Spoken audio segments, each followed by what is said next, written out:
Bonjour à tous, je m'appelle Sarah Porret et c'est ma 3e saison à la Tranche-sur-Mer.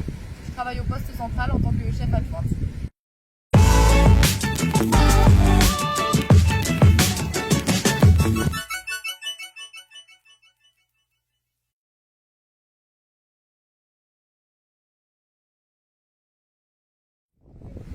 Ici le poste ouvre à 10h, pour un début de surveillance à 10h30. Donc on va ouvrir le poste normalement, on sort nos panneaux, parce qu'on a des panneaux papier bleu par exemple, parce qu'on a un label pour la qualité des plages, l'engagement de la commune pour la nature en gros. Et puis on sort le quad, le rescue, notre mirador aussi, qui est sur la plage. Et puis on va s'occuper du bateau, donc vérifier qu'il est bien gonflé, remettre de l'essence si on a besoin. Comme ça on sait qu'à 10h30 quand on lève notre flamme, tout le dispositif est prêt pour pouvoir commencer la surveillance. Voilà, après nous pour notre matériel personnel on a nos palmes, notre radio pour communiquer entre nous, voilà. Et puis après quand on commence à 10h, du coup on a une pause le midi pour manger, donc de 2h environ. Et après on revient pour 14h30 pour finir la surveillance à 19h et 19h tout renvaler.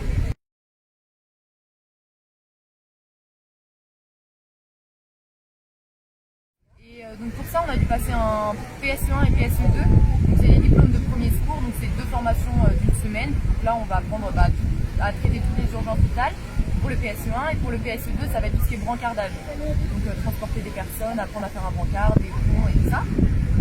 Et après pour la partie aquatique on doit passer un BNSSA. Donc ça par exemple c'est proposé aussi dans les lycées, ils peuvent les passer, voilà, donc il y a des épreuves aquatiques.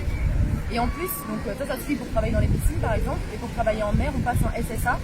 Et donc là, c'est apprendre à se servir du matériel en mer, donc avoir une planche, donc un rescue, se servir des flics, tout ça.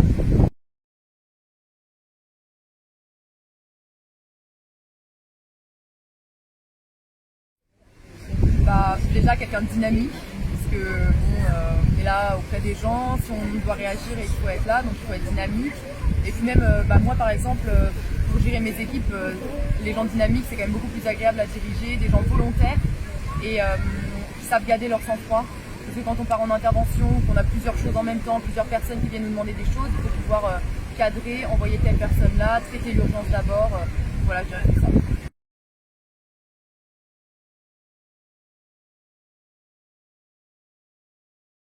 Alors déjà, je dirais à tous les parents ou à tous les accompagnants de personnes qui ne savent pas nager, on ne reste pas sur le sable à regarder la personne qui va nager dans l'eau, on va se baigner avec elle. Ça nous éviterait beaucoup de choses que de voir des parents allongés sur le sable, à regarder leurs enfants boire la tasse. Déjà ça, et aussi quand on arrive sur une plage, de regarder la signalisation. Toute la journée, on vide le chenal pour les bateaux, pareil là-bas au niveau de l'ONIS, parce que les gens vont se baigner alors qu'il y a des panneaux qui indiquent que la baignade est interdite.